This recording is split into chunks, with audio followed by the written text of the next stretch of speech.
All right, all right. It's your boy Chocolate Jesus, man.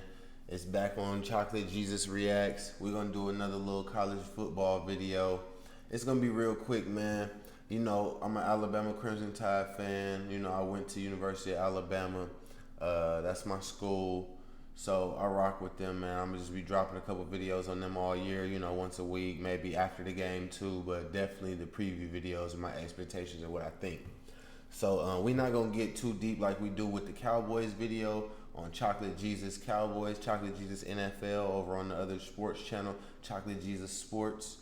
But we're gonna go ahead and break this one down just a little bit, man, because this should be a good game. It should be another good game, man. It's been a couple good games, only a few. College football just started last week, but it's only been a few good games, man. Anything worthwhile. For sure, Dion and them boys is worth that. The other game was that LSU Florida State, man. That was a pretty good game. Like I said, that was a must-win game off the rip. No, like that's a must-win. If you lose that, we're not gonna respect you at the end of the year, regardless. So, on to this Texas University of Alabama Longhorns versus Crimson Tide, man.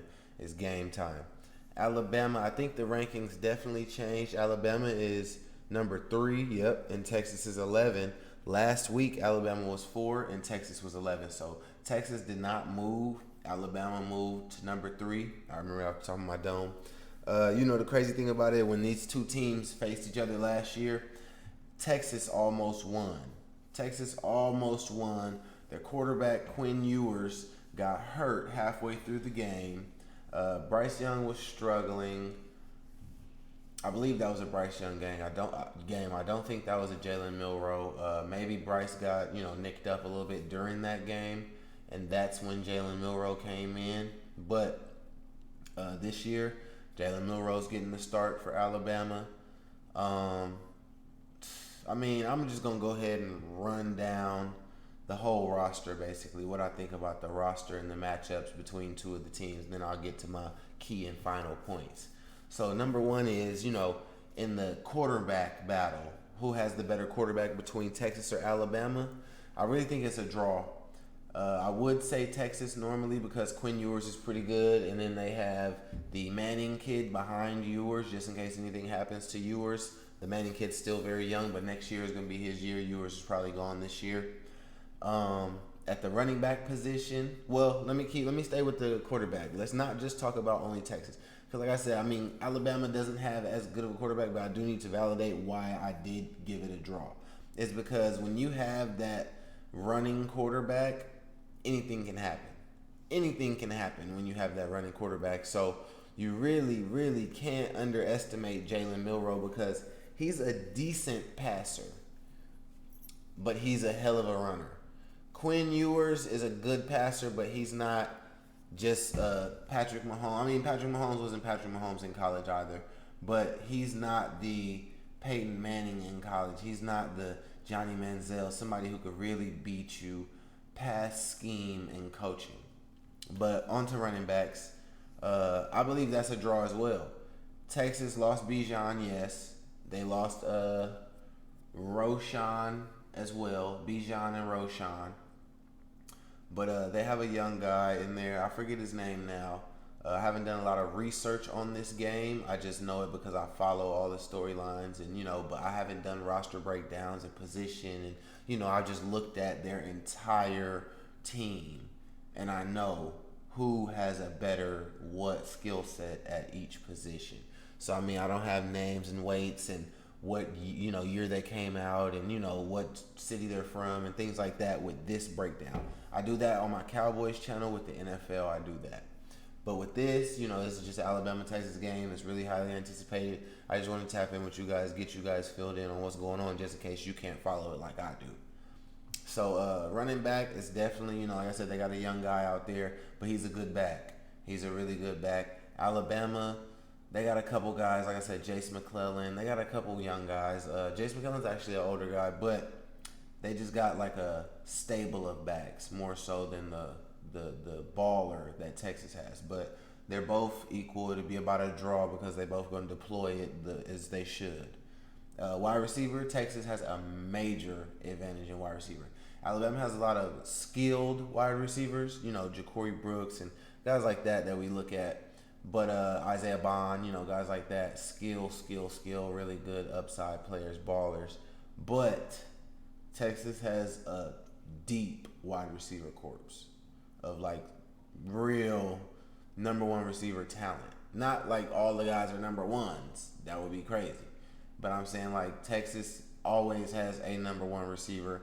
Alabama this year doesn't have a number one. We have like a wide receiver corps. They have like a deep wide receiver corps of guys who should be a guy. So we'll see what's going on. Like I said, Xavier Worthy. They got a couple other guys, man. That's why I said, man, it's just really solid over there. I can't really call out too many guys other than Worthy, who's just a top end speed guy. After that, tight end, Alabama has the advantage at tight end. They definitely have a 2 tight end system going ever since Tommy Rees is there this year.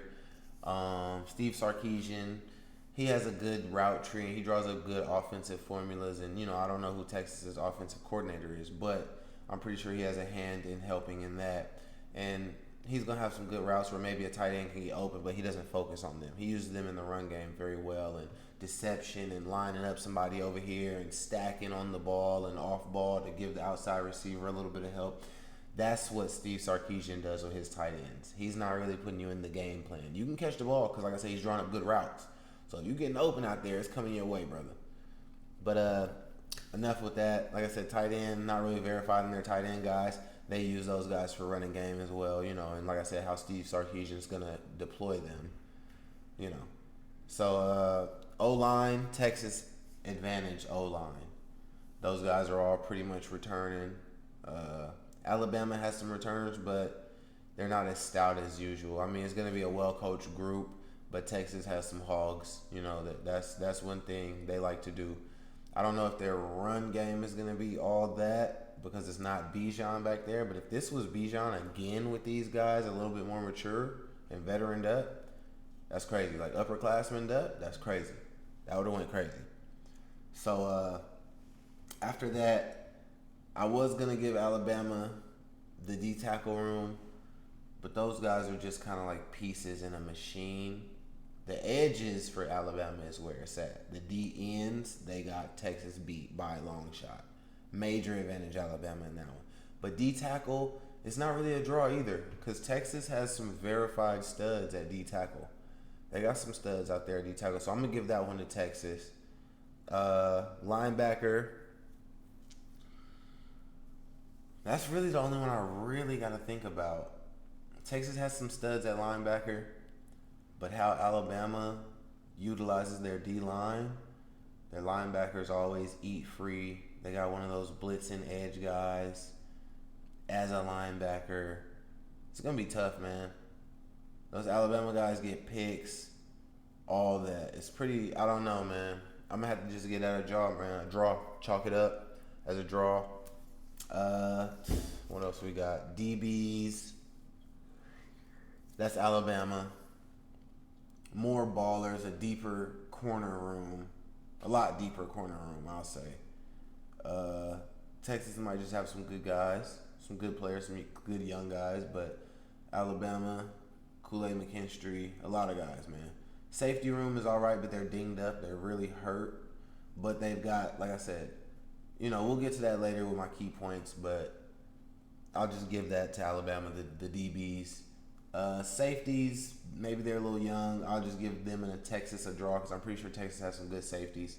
I saw a couple of those guys, and like I said, Texas always brings out stout safeties. Whether it's an inbox guy who they move to linebacker, Demarion Overshown from the Cowboys, whether it's a guy they like to float around in the box, or a guy they keep on the roof who has just rangy top end speed, sideline to sideline. They can get those guys. It's Texas. Come on now. Coaching, Alabama, major coaching advantage. Steve Sarkisian, very good coach, but Nick Saban is the one who rejuvenated him and brought him back to life. So, you know how Nick Saban does, man. That's not even a question.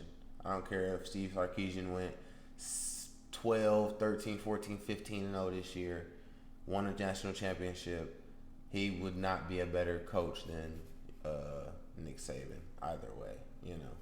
So after that, like I said, Texas almost won last year, and Texas should be seen as an ascending team. Alabama should be seen as a rebuilding team. I mean, we just lost Bryce Young. The number 1 draft pick. So, you know, it was a crazy situation on why Alabama should be seen as rebuilding. The team was maturing and getting better and older, and I mean it was a really young team last year. And they gained a lot of experience last year with a quarterback who was ready to go. He was a quarterback who drags you to a championship in college. We don't know about him in NFL yet, but in college, he could drag a team to the championship, just him being the quarterback of the team. So, the team this year is back to Alabama standards. The process built by Bama is back to that standard, that type of regimen, and as deep as they are at every position. And it's just quarterback. They just don't have the quarterbacks. We lost them last year. But if Jalen Milroe can be a really good runner and a decent passer, they can be really good. They can win the championship. Georgia's a little weak this year. They don't have their quarterback, but we'll see. It's a couple other contenders. I like Notre Dame, but I'm always going to sleep on them. They got to prove it to me. Because every time they get to the playoffs, every time they get to a national championship or a BCS bowl, they go over. They lose and they get their heads beat in. But we're not on that today. We'll get to another college football talk later this week. Like I said, as long as Jalen Milroe can do his thing, man, they could be really, really good. He doesn't even have to be really good at either one. Just be pretty good at both. Be good at both. Be decent at both. They could be really good because the team is established. So technically, Alabama's vulnerable, but not really.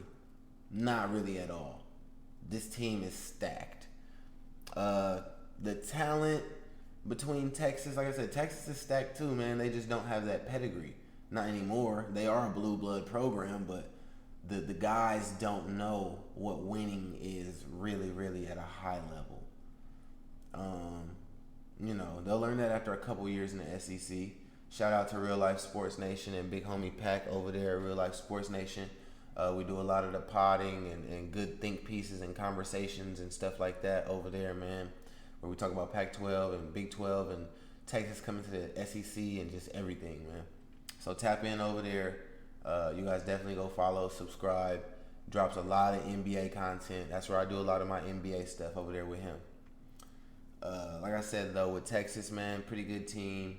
Ascending. Should be seen as ascending. Maybe it just takes the Manning kid to come in and really take them over the top, but we'll see. Talent is almost the same between these teams because Texas has a lot of really good talent, even if it's not graded as a 5-star.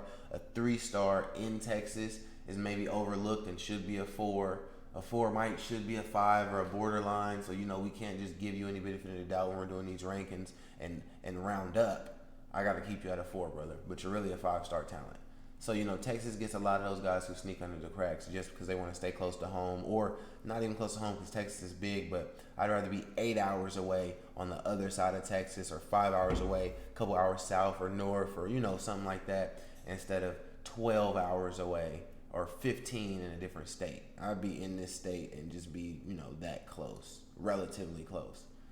So, besides that, man, it's just how deep Alabama is at all of the positions.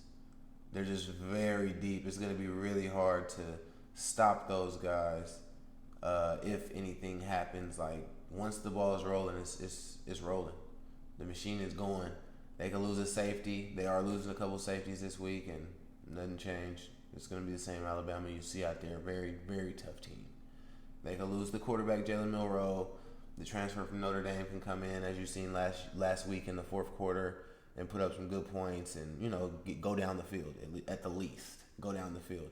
Ty Simpson, we don't know what he could do, but if nobody won the job, they're all comparable. Basically, it's just Jalen Milroe gives you that top ceiling with his running ability. But Bama has more depth and a higher floor. Like I said, man, it's just they're very deep, and you're gonna see the same Bama no matter what. Texas, they can come out here and ball. Texas, they can come out and they could just put out a stinker. But that's all for the college football. Alabama versus Texas, man. 7 o'clock Eastern, my time. I think that's like, no, maybe this is, yeah, 7 o'clock Eastern. So it's going to be 4 o'clock Pacific, midday game everywhere else. That's a pretty good time for everybody. I like that. Prime time for me, basically. That's a good game, man. Y'all tune in, 7 o'clock. I'm not sure what channel this is going to be on. Let's see. Let's see what they got it on. Okay, so it's going to be on ESPN. I got ESPN. It's lit. Fubo, Sling. We ain't worried about all that. I was just about to say, man. So, y'all go ahead, watch the game, tap into the channel, man. Like and subscribe. It's your boy, Chocolate Jesus, man. We out reacting to the preview of this upcoming game. We definitely gonna watch the game. We're gonna be doing a game stream, watching live, all of that. Y'all tap in with me, man. Peace. Till next time.